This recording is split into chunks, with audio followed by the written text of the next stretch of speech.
Hi everyone, Radhe Radhe, सत श्री अकाल, नमस्कार। मैं से स्वागत करता हूं आपके अपने यूट्यूब चैनल से सर्किट पाठशाला में। आप सभी को पता है कि we all are preparing for our upcoming state December 2024, तो जिसमें ईवीएस और सीडीपी के मैं 30 क्वेश्चंस आपको डेली कराता हूं। और 2018 का ये पेपर होने वाला है और उसके पहले के सारे पेपर मैंने करा दिए हैं, प्लेलिस्ट बना दी है हरियाणा टेट के नाम से, आप उसको जाके देख सकते हो। और सीडीपी की क्लासेस स्टार्ट हो चुकी हैं, आपको डेली 2 से 3 क्लास मिलेंगे, एकदम मैराथन के तरीके से आप उसको रट जाइए।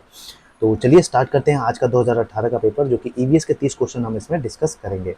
तो पहला ही क्वेश्चन देखते हैं। India first state to release climate change action plan is, मतलब भारत का वह कौन सा राज्य है, पहला राज्य है कि जिसने क्लाइमेट चेंज एक्शन प्लान को पहली बार जारी किया था।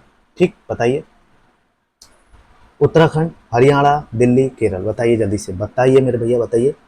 तो किसने जारी किया था? तो बिल्कुल इसका राइट आंसर आपका दिल्ली था, पहला राज्य जिसने जलवायु परिवर्तन एक्शन प्लान जारी किया था पहली बार। आगे चलते हैं क्वेश्चन नंबर दूसरे पे। Which of the following is not produced in soil during decomposition of organic matter? मतलब ये क्वेश्चन क्या कह रहा है? क्वेश्चन ये कह रहा है कि कार्बनिक पदार्थ के अपघटन के समय मृदा में निम्नलिखित में से कौन सा उत्पादित नहीं होता। मतलब जब भी हमारा कार्बनिक पदार्थ होता है, वो डिकम्पोज होता है, तो उस समय कौन सा पदार्थ मतलब मिट्टी में कौन सा पदार्थ नहीं उत्पाद होता, या प्रोडक्शन किसका नहीं होता? जल का, वाटर, पोषक तत्व, nutrients, carbon dioxide, CO2, oxygen, बताइए जल्दी से, बताइए। 122 का राइट आंसर बताइए। तो जी ऑक्सीजन है, ऑक्सीजन का प्रोडक्शन नहीं होता। बाकी वाटर, पोषक तत्व, CO2 होता है, लेकिन ऑक्सीजन का निर्माण नहीं होता या उत्पादन नहीं होता। चलिए आगे चलते हैं क्वेश्चन नंबर 123 में। The world heritage site of India located in more than one state is, मतलब भारत का वैश्विक धरोहर स्थल जो है एक से अधिक राज्य में अवस्थित है, बताइए। Valley of flowers national park, Bharat का mountain railway, Sundarban national park, कालका शिमला रेलवे, बताइए कौन सा ऐसा हेरिटेज साइट है, वर्ल्ड हेरिटेज साइट, जो भारत के एक राज्य में एक से ज़्यादा जगह देखा जाता है, बताइए। 123 का राइट आंसर बताइए। तो बिल्कुल ये भारत का माउंटेन रेलवे जो है, भारत में एक से ज़्यादा राज्य में देखा जाता है, ये एक ऐसा वर्ल्ड हेरिटेज है। आगे चलते हैं question number 124। The level of which of the following gaseous component increases in the atmosphere because of deforestation? मतलब जब भी डिफॉरेस्टेशन, जिसको वनोन्मूलन बोलते हैं, कि जब डिफॉरेस्टेशन होता है तो उसमें वायुमंडल में हमारे सबसे अधिक मात्रा में कौन सी गैस बढ़ जाती है, बताइए। CO2, ओजोन, जलवाष्प, वाटर वेपर, ऑक्सीजन, बताइए। 124 का राइट आंसर बताइए। तो बिल्कुल इसका राइट आंसर बताइए। तो इसका राइट आंसर आपका फर्स्ट हो जाएगा। CO2 की मात्रा बढ़ जाती है हमारे एटमॉस्फेयर में जब डिफॉरेस्टेशन होता है। चलिए 125 पे चलते हैं। Select the biotic component of an ecosystem from the following. इसमें से देखिए, बायोटिक और बायोटिक कंपोनेंट के बारे में पढ़ाया है, एक वीडियो ईवीएस की स्टार्ट की है मैंने, आप देख सकते हैं, वहां से ये क्वेश्चन है। तो निम्नलिखित में से एक पारिस्थितिकी तंत्र के जैविक संगठक को चुनिए। Chlorophyll, plankton, sunlight, soil. Chlorophyll, प्लवक, सूर्य का प्रकाश, मृदा, इनमें से कौन सा है एक बायोटिक कंपोनेंट है, बताइए। 125 का राइट आंसर बताइए। तो बिल्कुल इसमें जो प्लैंक्टन्स है भाई, ये क्या है, एक बायोटिक कंपोनेंट है। क्या? एक बायोटिक कंपोनेंट है। आगे चलते हैं 126 पे। An example of conventional source of energies, मतलब आपको बताना है इसमें से पारंपरिक ऊर्जा का स्रोत का एक एग्जाम्पल कौन सा है। इसमें टाइडन एनर्जी हो गया, जिसको हम ज्वारीय ऊर्जा बोलते हैं, जियोथर्मल एनर्जी, जिसको हम भूतापीय ऊर्जा बोलते हैं, सोलर एनर्जी, जिसको सौर ऊर्जा बोलते हैं, नाभिकीय ऊर्जा, न्यूक्लियर एनर्जी, बताइए। 126 का राइट आंसर बताइए। तो इसमें से जो नाभिकीय न्यूक्लियर एनर्जी है हमारा, क्या हो जाता है, ये हमारा कन्वेंशनल सोर्स ऑफ एनर्जी, इसको हम पारंपरिक ऊर्जा का स्रोत बोलते हैं, ठीक है। 127 पे चलते हैं। Which of the following is not a scavenger, निम्नलिखित में से कौन सा एक मुर्दाखोर नहीं है, बताइए, स्कैवेंजर नहीं है, बताइए। मशरूम, गिद्ध, दीमक, केचुआ, जो मतलब मांस वगैरह खा देता है, इसको स्कैवेंजर बोलते हैं, बताइए। 127 का राइट आंसर बताइए। तो मशरूम जो है ये स्कैवेंजर नहीं है, ठीक है, मशरूम। बाकी दीमक, केचुआ, गिद्ध, ये हैं स्कैवेंजर, ठीक है। आगे चलते हैं 128। घरों में जलाऊ लकड़ी के अपूर्ण दहन से एक जहरीली गैस एक्स उत्पादित होती है। घर में जो लकड़ियां जलाते हैं तो उससे एक जहरीली गैस उत्पन्न होती है, जिसको हम एक्स कहते हैं। सांस द्वारा खींचे जाने पर गैस एक्स रक्त में उपस्थित पदार्थ वाई से संयोजित हो जाता है। तो जब हम सांस लेते हैं तो जो एक्स है, क्या एक्स जो गैस है, वो हमारे ब्लड से डिफ्यूज होकर क्या हो जाता है, वाई मतलब रक्त की गैस, वो जेड का वहन करने की क्षमता को कम कर देती है, तो जिससे श्वसन संबंधी समस्या उत्पन्न होती है। एक्स, वाई, जेड को पहचानिए, क्या है, बताइए। अच्छा क्वेश्चन है। 128 का राइट आंसर बताइए। तो बिल्कुल इसका राइट आंसर बताइए, carbon monoxide, oxygen, carbon dioxide जल, कार्बनिक अम्ल, कार्बन मोनोऑक्साइड हीमोग्लोबिन या ऑक्सीजन, या कार्बन डाइऑक्साइड रक्त प्लेटलेट्स या ऑक्सीजन। बताइए 128 का राइट आंसर बताइए। तो 128 का राइट आंसर आपका क्या हो जाएगा, तीसरा हो जाएगा भाई। कार्बन मोनोऑक्साइड क्या होता है, एक्स है एक, जो कि हम जब लकड़ी जलाते हैं तो आधा रूप से अगर लकड़ी जली है तो उससे कार्बन मोनोऑक्साइड निकलता है। उसके बाद वो हीमोग्लोबिन मतलब ब्लड से जब डिफ्यूज होता है तो वो क्या बन जाता है, हीमोग्लोबिन बन जाता है। उसके बाद वो ऑक्सीजन से को जो हम ऑक्सीजन लेते हैं उसकी क्षमता को कम कर देता है, ठीक है। तो ये हो जाएगा कार्बन मोनोऑक्साइड, हीमोग्लोबिन, ऑक्सीजन। आगे चलते हैं 129 पे।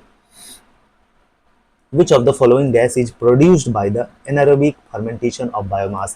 मतलब ये क्वेश्चन कह रहा है कि बायोमास का जब मतलब फर्मेंटेशन होता है तो उसमें कौन सी गैस प्रोडक्ट प्रोड्यूस होती है, ये बताइए।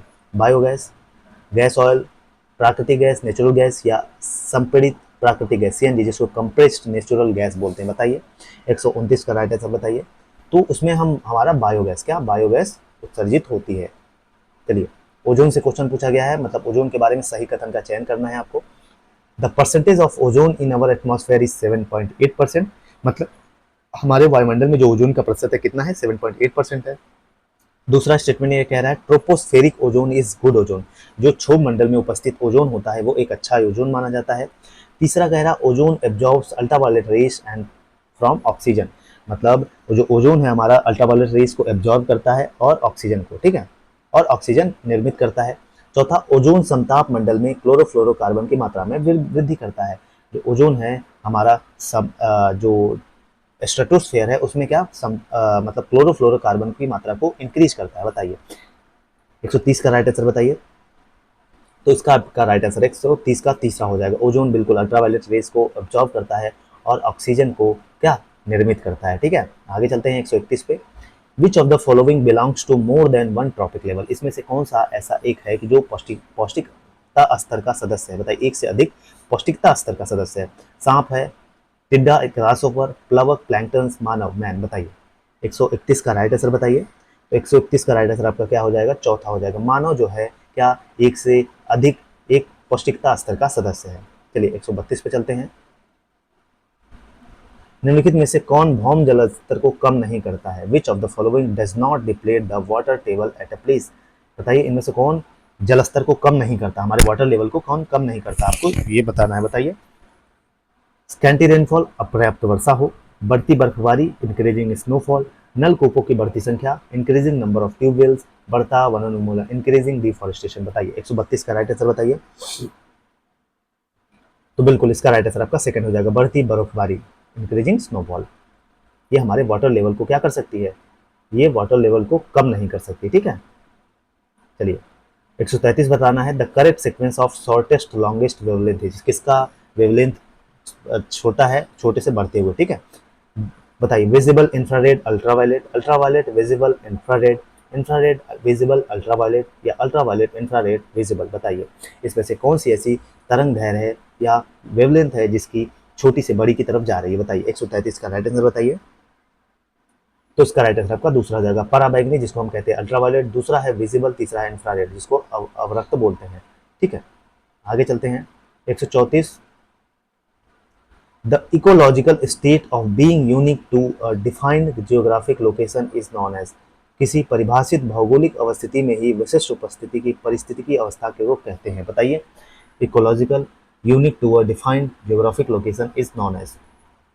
बताइए उसको इंडेंजर्ड बोलते हैं, पैंडेमिक बोलते हैं, संधारणी या सस्टेनेबल बोलते हैं, एंडेमिक बोलते हैं। बताइए 134 का राइट आंसर बताइए। तो इसको हम बोलते हैं एंडेमिक, क्या एंडेमिक बोलते हैं। चलिए 135 पे चलते हैं। Which of the following is not a water borne disease, इसमें से कौन सा ऐसा बीमारी है जो जल से नहीं होती। बताइए हैजा, कॉलरा, टाइफाइड, हिपेटाइटिस या ट्यूबरक्लोसिस। बताइए 135 का राइट आंसर बताइए। तो बिल्कुल 135 का राइट आंसर आपका क्या हो जाएगा, ट्यूबरक्लोसिस, ट्यूबरक्लोसिस। आगे चलते हैं। क्लोरोफिल में पाई जाने वाली धातु है। The metal found in chlorophyll is, आपको ये बताना है कि हमारे क्लोरोफिल में कौन सी मेटल पाई जाती है। क्वेश्चन रिपीटेड है। मैग्नीशियम, कोबाल्ट, लोहा, निकेल। बताइए 136 का राइट आंसर बताइए। तो 136 का राइट आंसर आपका पहला हो जाएगा, क्या मैग्नीशियम, क्या मैग्नीशियम है जो हमारे क्लोरोफिल में मेटल पाया जाता है। चलिए आगे चलते हैं। The award institution by the government of India for significant contribution in the field of wild life protection is, मतलब अगर वन्य जीव की रक्षा के क्षेत्र में अगर कोई आप योगदान दे रहे हैं तो भारत सरकार आपको कौन सा पुरस्कार देती है? गार्गी पुरस्कार, इंदिरा गांधी पर्यावरण पुरस्कार, अमृता देवी बिश्नोई अवार्ड या प्रियदर्शनी अवार्ड? बताइए बताइए जल्दी से, 137 का राइट आंसर बताइए। तो इसका राइट आंसर आपका क्या? अमृता देवी बिश्नोई पुरस्कार देती है सरकार जब आप किसमें आप कंट्रीब्यूट करते हैं, किसमें? वाइल्ड लाइफ प्रोटेक्शन में। आगे चलते हैं, देखिए सेंट्रल पोल्यूशन कंट्रोल बोर्ड, जिसको हम सीपीसीबी बोलते हैं, central pollution control board, what is the upper limit of sound for residential area? बताना है आपको कि केंद्रीय प्रदूषण नियंत्रण बोर्ड सीपीसीबी है जो भाई, उसके अकॉर्डिंग आपका जो ध्वनि की मात्रा है वो मिनिमम कितनी होनी चाहिए, उससे ज़्यादा नहीं होनी चाहिए। बताइए 45 डेसिबल्स, 55 डेसिबल्स, 75 डेसिबल्स, 90 डेसिबल्स? बताइए 138 का राइट आंसर बताइए। तो 55 डेसिबल से ज़्यादा नहीं होना चाहिए, ठीक है, रेसिडेंशियल एरिया में। चलिए आगे चलते हैं। Colored beans are used to dump biodegradable solid waste while the recyclable leftover are to be dumped in B-colored beans. Identify A and B. Identify A and B. मतलब कुछ जैव निम्नीकरण ठोस दिए हैं जो कि वेस्ट मटेरियल हैं। ए रंग के कचरेदान का उपयोग करते हैं, जबकि पुनः चक्रित करने योग्य अपशिष्ट जो है बी रंग में, और ए बी को पहचानिए इसमें से। ए नीला है, बी हरा है, ए हरा है, बी काला है, ए नीला है, बी काला है, ए हरा है, बी नीला है? बताइए 139 का राइट आंसर बताइए। बिल्कुल, क्या ए हरा है? हरे में किसका उपयोग करते हैं? हरे रंग में कचरे का उपयोग करते हैं, ठीक, अपशिष्ट पदार्थ जिसे ठोस हो गए, ठीक है। वहीं बात करें बी नीला है, नीला में किसका उपयोग करते हैं? जिसको हम रिसाइकल कर सकते हैं, ठीक है। आगे चलते हैं 140 पे। The atmospheric green house effect is produce mainly by the absorption and re emission of, वायुमंडलीय हरित गृह प्रभाव मुख्यतः किसके अवशोषण एवं पुनः उत्सर्जन द्वारा उत्पन्न होता है? बताइए जो ग्रीन हाउस गैस है भाई, किस गैस के द्वारा पुनः उत्पन्न होता है? वायुमंडल द्वारा प्रकाश के, visible light by the atmosphere, वायुमंडल द्वारा अवरक्त विकिरणों से, infrared radiation by the atmosphere, भूतल द्वारा पराबैंगनी किरणों से, ultraviolet rays by the ground, वायुमंडल द्वारा पराबैंगनी विकिरणों से, ultraviolet radiation by the atmosphere? बताइए 140 का राइट आंसर बताइए। इसका राइट आंसर आपका सेकंड हो जाएगा, वायुमंडल द्वारा अवरक्त विकिरणों से, infrared radiation by the atmosphere. चलिए 141 पे चलते हैं। Complex interlinked food chains are called, एक दूसरे से जुड़ी जटिल खाद्य श्रृंखला कहलाती है। खाद्य जाल, फूड वेब, खाद्य नेटवर्क, फूड नेटवर्क, व्यवहार का पिरामिड, पिरामिड ऑफ बायोमास, पौष्टिकता स्तर, ट्रॉपिक लेवल? बताइए 141 का राइट आंसर बताइए। तो इसका राइट आंसर आपका क्या हो जाएगा? पहला खाद्य जाल, फूड वेब, ठीक है। आगे चलते हैं 142। Select the set of disease caused by pollution, इनमें से जो पोल्यूशन के द्वारा बीमारियां होती है उसको बताना है आपको।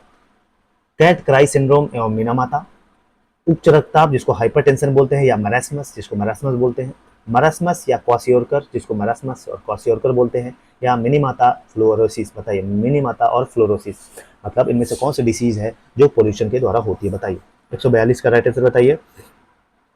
142 का राइट आंसर आपका फोर्थ हो जाएगा, मिनी माता एंड फ्लोरोसिस, ठीक है। आगे चलते हैं 143।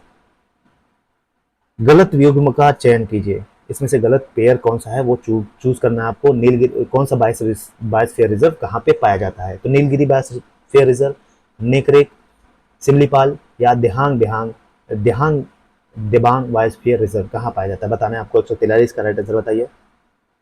तो चलिए बताइए कौन सा गलत है इसमें से, ये मिलाना है, बताइए 143 का राइट आंसर बताइए। इसका राइट आंसर आपका दूसरा हो जाएगा, नोकरेक बायोस्फीयर रिजर्व, जो मिजोरम में नहीं पाया जाता है, ठीक है। आगे चलते हैं 144। इसमें से इनकरेक्ट स्टेटमेंट सेलेक्ट करना है। पावर पेट्रोल का ऑक्टेन नंबर साधारण पेट्रोल से अधिक होता है। जो पावर पेट्रोल होता है उसका ऑक्टेन नंबर जो होता है वो जो नॉर्मल पेट्रोल होता है उससे अधिक होता है। आप पेट्रोल पंप पे जाएंगे तो वहां पे देखेंगे बोलते हैं पावर वाला, ठीक है।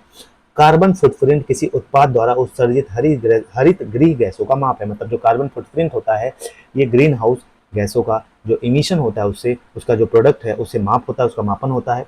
वनीकरण एवं वन रोपण एक ही प्रक्रिया के लिए प्रयुक्त दो शब्द हैं।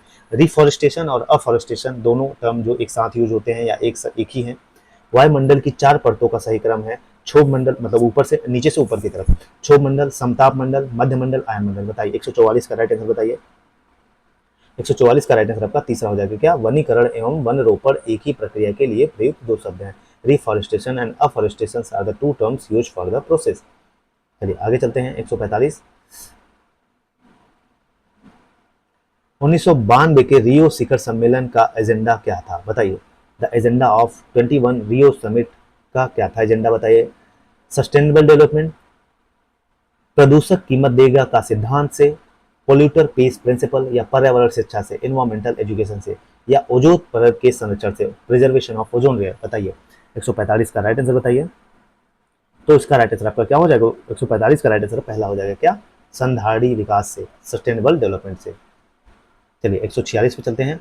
विच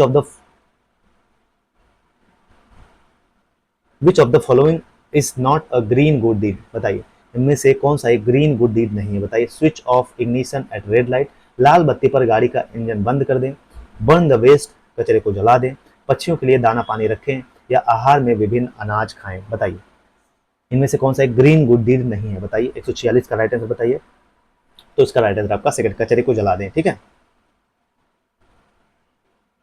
चलिए, the plant excluded from the list of trees in the Indian forest amendment act 2017, मतलब इनमें से भारतीय वन संशोधन अधिनियम 2017 में कौन से वृक्षों की सूची से निकाल दिया जाने वाला पौधा है। सरकंडा, केन, गन्ना, सुगर केन, खजूरा, डेट पाम, या आपका बांस, बैम्बू, बताइए।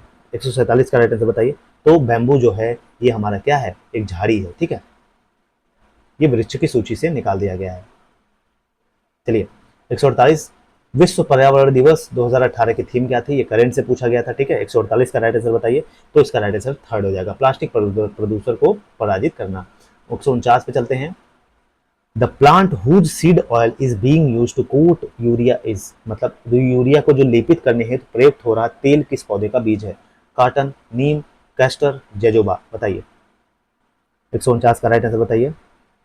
तो ये हमें नीम से कोटिंग की जाती है, ठीक है। आगे चलते हैं।